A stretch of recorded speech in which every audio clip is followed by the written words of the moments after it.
لأول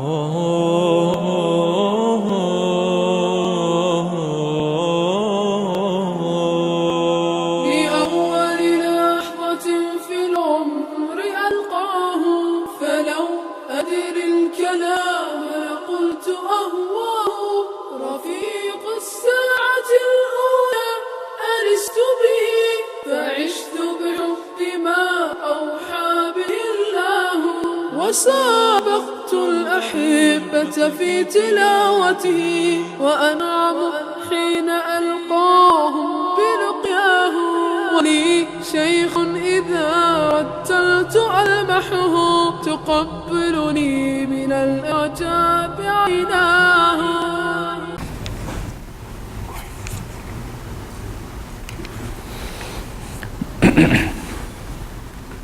Alhamdulillah, salatu wassalamu ala Rasulullah.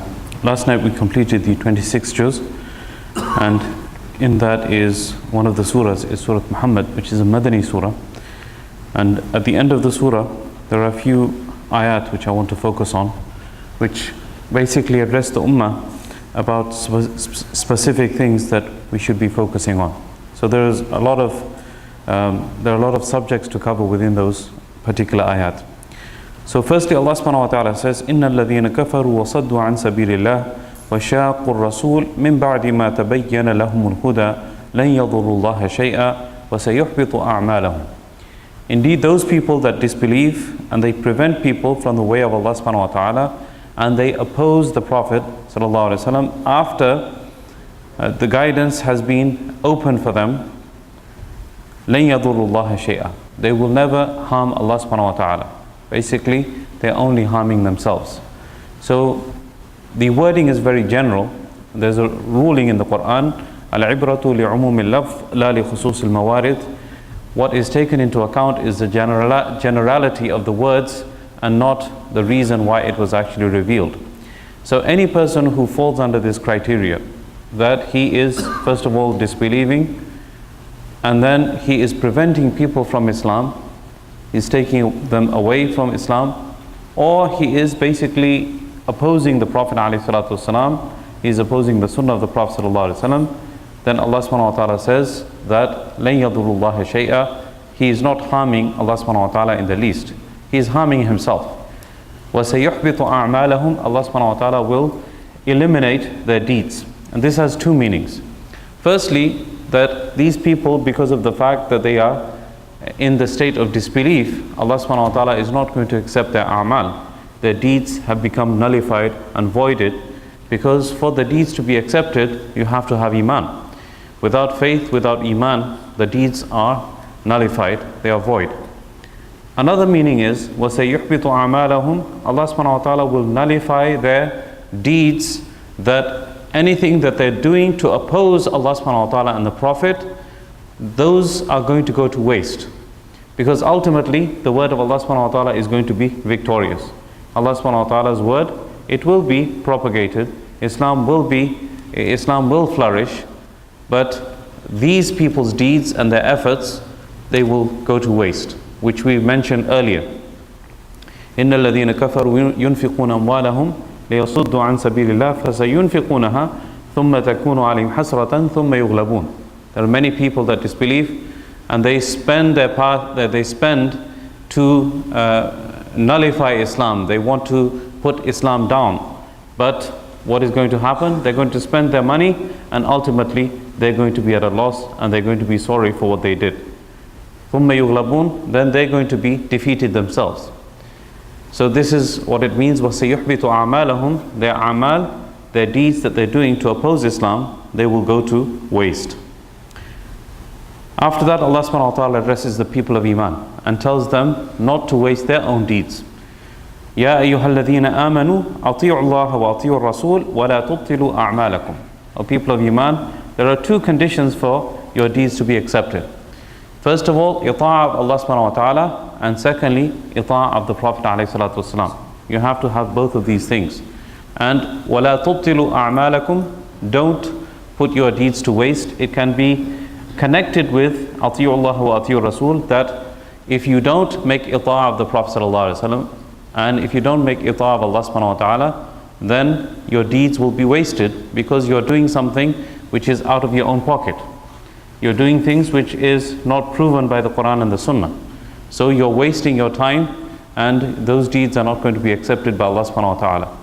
Secondly, it can mean, again going back to the previous verse, that if you are a Muslim, then your deeds will be accepted. If you're not a Muslim, then your deeds will not be accepted. وَلَا تُبْطِلُوا أَعْمَالَكُمْ إِنَّ الَّذِينَ كَفَرُوا وَصَدُّوا عَنْ سَبِيلِ اللَّهِ ثُمَّ مَاتُوا وَهُمْ كُفَّارٌ فَلَنْ يَغْفِرَ اللَّهُ لَهُمْ. Indeed, those people that disbelieved and they prevented people from the path of Allah subhanahu wa ta'ala, then they died while they were in the state of kufr. So ultimately Allah subhanahu wa ta'ala still, even if a person disbelieves, even if he is making his effort to push people away from Islam, he still has the opportunity to make tawbah until he dies. Because here Allah is telling us, ثُمَّ مَاتُوا وَهُمْ كُفَّارٌ. He has to die in the state of disbelief, then Allah subhanahu wa ta'ala will not forgive him. If he spent his whole life in trying to take people away from Islam and propagate falsehood, but then ultimately Allah subhanahu wa ta'ala gave him hidayah and he got guided and he died in the state of Islam, then this doesn't apply to him. But otherwise, Allah says, indeed those people that disbelieved and they prevented from the path of Allah subhanahu wa ta'ala, then they died while they were in the state of disbelief, Allah subhanahu wa ta'ala will never forgive them. So to be forgiven by Allah subhanahu wa ta'ala, you have to die in the state of Iman. فَلَا تَهِنُوا وَتَدْعُوا إِلَى السَّلْمِ وَأَنْتُمُ الْأَعْلَوْنَ وَاللَّهُ مَعَكُمْ وَلَنْ يَتِرَكُمْ أَعْمَالَكُمْ. Here Allah subhanahu wa ta'ala is telling the ummah to stand firm and don't display weakness. Especially, when we are seeing the situation nowadays, what's going on throughout the world against the Muslims, the difficulties that they are facing. Sometimes you have to stand up and be firm on your conviction and not display any type of weakness. And this is what Allah subhanahu wa ta'ala is telling us in this verse. فَلَا تَهِنُوا. Don't be weak. وَلَا تَدْعُوا إِلَى السَّلْمِ. وَتَدْعُوا إِلَى السَّلْمِ meaning لَا تَدْعُوا إِلَى السَّلْمِ. Don't call towards a treaty. Meaning that if there is a situation that you have to fight for Islam, then don't automatically just push for a treaty, don't push for a ceasefire that's going on nowadays. وَأَنْتُمُ الْأَعْلَوْنَ. And you will be victorious. The main thing is conviction in Allah subhanahu wa ta'ala, trust in Allah subhanahu wa ta'ala, you will be victorious. وَاللَّهُ مَعَكُمْ. Allah subhanahu wa ta'ala is with you. وَلَنْ يَتِرَكُمْ أَعْمَالَكُمْ. And He will not deduct your a'mal. He will not reduce your a'mal. This word لَنْ يَتِرَكُمْ, it has two meanings. One meaning is that when a person, his relative gets killed, then in Islam the ruling is that the judge will make a judgment that the person who did the killing, the murder, he will be killed as revenge for the killing that he did because of the murder that he committed. So the person who does not get an opportunity to do that, his relative got killed, but he doesn't get an opportunity to avenge his death, that person is known as mawtur. So what Allah is saying is that you will not be cheated of your a'mal. You will get your a'mal completely. Whatever deed that you did, if it was according to the command of Allah, it was according to the sunnah of the Prophet ﷺ, it had ikhlas and sincerity in it, and it was not riya'an wa sum'atan, then Allah subhanahu wa ta'ala will not reduce your wealth. You will not be cheated of your a'mal. You will not be cheated of your a'mal. You will get the full recompense. And the other meaning is from the word witr. Inna Allah witrun yuhibbul witr. Allah subhanahu wa ta'ala is alone and He is an odd number. He is one and He loves the odd number. So this meaning is Allah subhanahu wa ta'ala will not leave you alone without your a'mal. The deeds that you did, they will be accompanying you all the time in the hereafter. So you will not be left witr with your a'mal being removed from you. You will get your full a'mal with you in the hereafter. So Allah subhanahu wa ta'ala will not deprive you of your a'mal. You will be with your a'mal. إِنَّمَا الْحَيَاةُ الدُّنْيَا لَعِبٌ وَلَهْوٌ. Indeed, this worldly life, it is play and wasteful activity. وَإِن تُؤْمِنُوا وَتَتَّقُوا يُؤْتِكُمْ أُجُورَكُمْ وَلَا يَسْأَلْكُمْ أَمْوَالَكُمْ. And if you have Iman and you have the taqwa of Allah subhanahu wa ta'ala, He will give you your rewards, and He does not ask you for your wealth. So Iman, taqwa results in Allah subhanahu wa ta'ala rewarding you, and on top of that, He is not asking you for your wealth. What does that mean? There are two meanings again.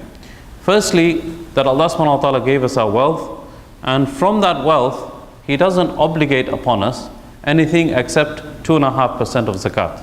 Very minimal amount from the wealth that we have been given.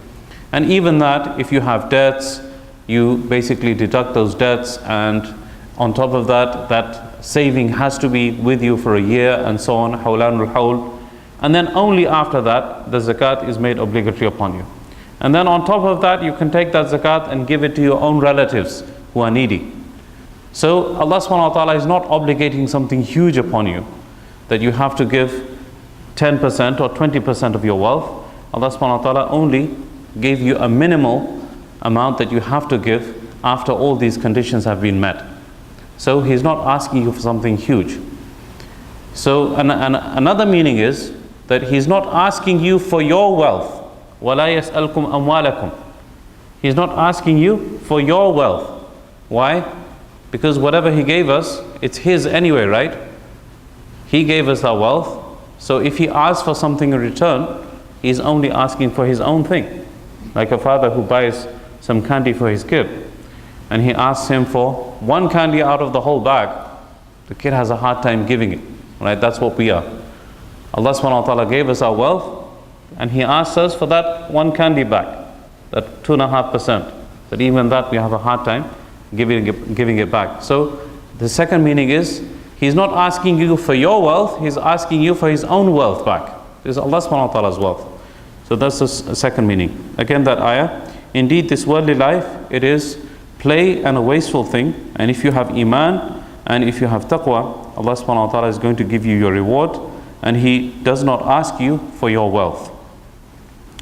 إِن يَسْأَلْكُمُوهَا فَيُحْفِكُمْ تَبْخَلُوا وَيُخْرِجْ أَضْغَانَكُمْ. If He asks you for all your wealth, what are you going to do? You'll be like that kid who takes that bag of candy and he doesn't want to give anything back. If He asks you for it, فَيُحْفِكُمْ means He encompasses all of it, all that wealth. He wants you to give all of it. Then what are you going to do? You're going to become stingy.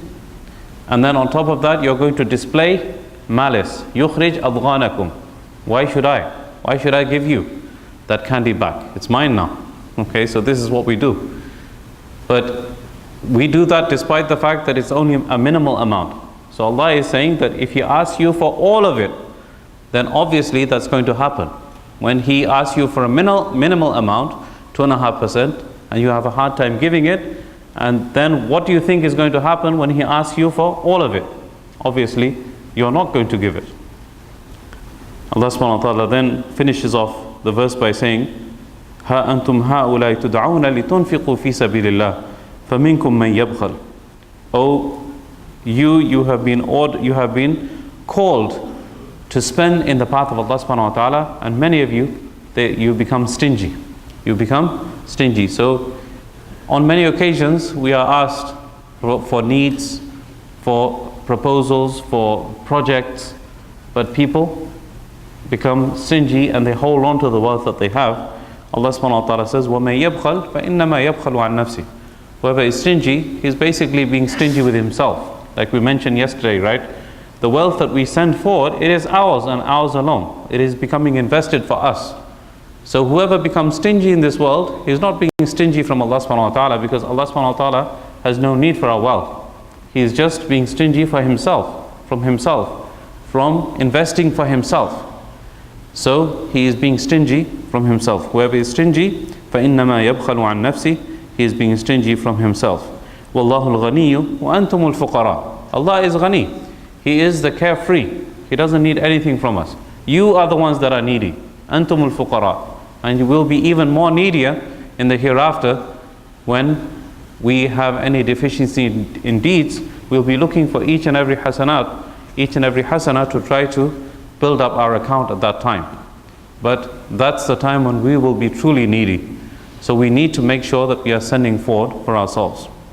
And finally, Allah subhanahu wa ta'ala says, وَإِن تَتَوَلَّوْا يَسْتَبْدِلْ قَوْمًا غَيْرَكُمْ.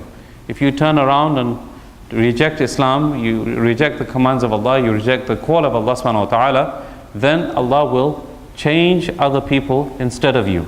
He will bring other people that are basically better than you. And the Mufassirin have gone into many lengths to answer who these people are. Obviously, if you look at history, you will find that the flag of Islam was raised by many different people at different times. Okay, one time it was Arabs, and then it was Turks, and then people from the Far East, and then the Indian subcontinent, and now we are looking at the Islam spreading from the West. So Allah subhanahu wa ta'ala has displayed this rule again and again, that people, when they start neglecting Islam, Allah has no need for you as a people, and you as a nation, and you individually, and you as a culture. Allah subhanahu wa ta'ala has no need for that. He can replace you with a completely different group of people who will be raising the flag of Islam and become more responsible in the fulfillment of the propagation of Islam. So first and foremost, we need to take this responsibility, understanding that Allah subhanahu wa ta'ala has no need for us as a specific nation or a specific group of people. So if you turn away, يَسْتَبْدِلْ قَوْمًا غَيْرَكُمْ, Allah subhanahu wa ta'ala will replace you with a people that are other than you. ثُمَّ لَا يَكُونُوا أَمْثَالَكُمْ, then they will not be like you. Then they will not be like you, meaning they will not be neglectful. They will be more careful. They will take this responsibility seriously, and they will run with Islam and propagate it as it should be propagated. So this is really a stark warning for all of us, that we need to take the responsibility seriously. I pray that Allah subhanahu wa ta'ala gives us tawfiq to understand and practice what has been said and heard.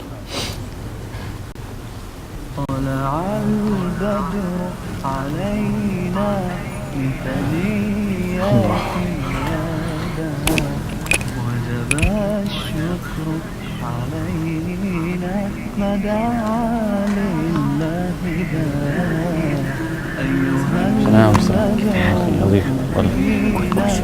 لطيف شيخنا I have brother alhamdulillah they built his house but they did not cash money. They were willing to go to get a loan